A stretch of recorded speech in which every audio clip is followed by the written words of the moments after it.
జై శ్రీమన్నారాయణ. ఈరోజు ఈ వీడియోలో మనం పరమశివుడు శ్రీ మహావిష్ణువు ఒకే ప్రాంగణంలో ఉండే చిదంబర క్షేత్రం యొక్క స్థల పురాణం మహత్యం గురించి తెలుసుకుందాం. భారతదేశంలో అనేక శైవ వైష్ణవ క్షేత్రాలు ఉన్నాయి. కానీ ఒకే క్షేత్రం శివుడి యొక్క పంచభూతలింగ క్షేత్రం మరియు విష్ణుమూర్తి యొక్క శ్రీ వైష్ణవ 108 దివ్యదేశాల్లో ఒకటి అవ్వడం ఈ ఆలయం యొక్క విశేషం. చిదంబర క్షేత్రం పరమశివుని పంచభూతలింగ క్షేత్రాల్లో ఒకటి అయిన ఆకాశలింగ క్షేత్రం. అంతేకాకుండా చిదంబర క్షేత్రంలో ఉన్న గోవిందరాజస్వామి ప్రాంగణం శ్రీ వైష్ణవ 108 దివ్యదేశాల్లో ఒకటి.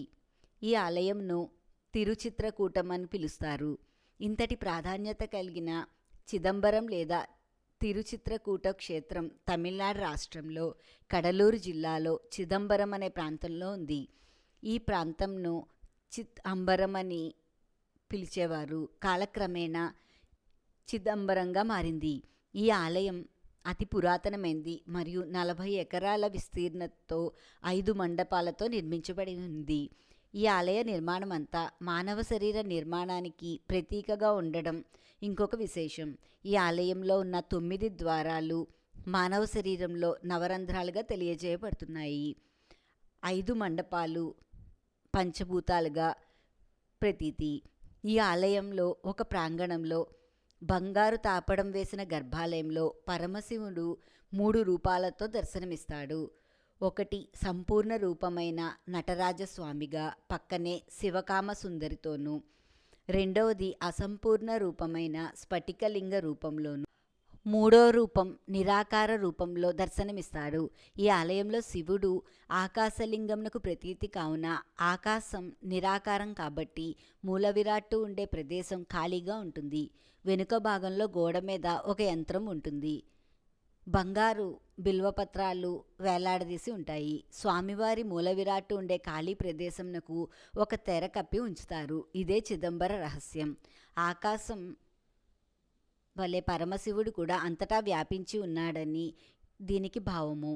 ఈ ఆలయంలో ఇంకొక ప్రాంగణంలో శ్రీ మహావిష్ణువు గోవిందరాజస్వామిగా దర్శనమిస్తాడు. గర్భాలయంలో గోవిందరాజస్వామి పెరుమాళ్ళు శయన భంగిమలో పుండరీకవల్లి తాయారుతో దర్శనమిస్తారు. ఇది శ్రీ వైష్ణవ 108 దివ్యదేశాల్లో ఒకటి అయిన తిరుచిత్రకూటం. అందుచే చిదంబర క్షేత్రం శైవులకు వైష్ణవులకు కూడా చాలా ముఖ్యమైనది. ఈ క్షేత్రం యొక్క స్థల పురాణం మహత్యం గురించి పురాణాల ద్వారా తెలుసుకుందాం. పూర్వము పరమశివుడు పార్వతి ఇద్దరు నాట్యంలో ఎవరికి వారే గొప్ప అని వాదించుకున్నారు. వారిద్దరూ బ్రహ్మను పిలిచి వారిద్దరిలో ఎవరు బాగా నాట్యం చేస్తారో తెలియచేయమని అడిగారు. అప్పుడు బ్రహ్మ ఏమీ చెప్పలేక విష్ణుమూర్తిని పిలిచాడు. విష్ణుమూర్తి శివపార్వతులిద్దరికీ పోటీని నిర్వహించి ఆ పోటీలో ఎవరు బాగా నాట్యం చేస్తే వారే గొప్ప అని చెప్పగా పార్వతీదేవి పరమశివుడు ఇద్దరు సమానంగా నాట్యం చేశారు. అప్పుడు శివుడు పార్వతీదేవి విజయం సాధిస్తుందన్న భావనతో తన కుడికాలును తల వద్దకు ఎత్తి నాట్యం చేశాడు. పార్వతీదేవి ఆ భంగిమ తనకు ఇబ్బంది అని భావించి అలానే ఉండిపోయింది. అప్పుడు విష్ణుమూర్తి శివుడినే విజేతగా ప్రకటించాడు. నిజానికి పార్వతీదేవి కూడా పరమేశ్వరునితో సమానంగా నాట్యం చేయగలదు. ఈ ప్రదేశంలో పార్వతీ పరమేశ్వరులు నాట్యం చేయడం వల్ల పరమశివుడు ఇక్కడ నిరాకార లింగ రూపంలో వెలిశాడు.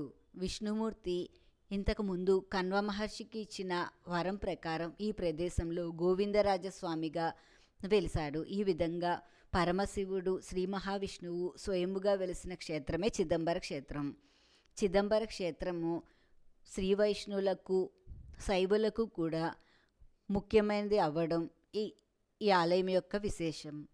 ఈ ఆలయంలో పరమశివుడిని నిరాకారాన్ని దర్శించుకున్న వారికి జ్ఞానం కలుగుతుందని, శ్రీ మహావిష్ణువుని దర్శించుకున్న వారికి మోక్షం కలుగుతుందని పురాణాల ద్వారా తెలుస్తోంది. ఇంతటి మహత్యం కలిగిన చిదంబర క్షేత్రంను మనం కూడా దర్శించుకొని శ్రీ మహావిష్ణువు పరమశివుని యొక్క అనుగ్రహాన్ని పొందుదాం. ఈ వీడియో మీకు నచ్చితే నా వీడియోని షేర్ చేయండి, లైక్ చేయండి. ఇలాంటి మరిన్ని ఆధ్యాత్మిక వీడియోలు, భాగవత పురాణ కథలు చూడాలంటే దయచేసి నా ఛానల్ని సబ్స్క్రైబ్ చేయండి. ఈశ్వరి గుడిమెట్ల. జై శ్రీమన్నారాయణ.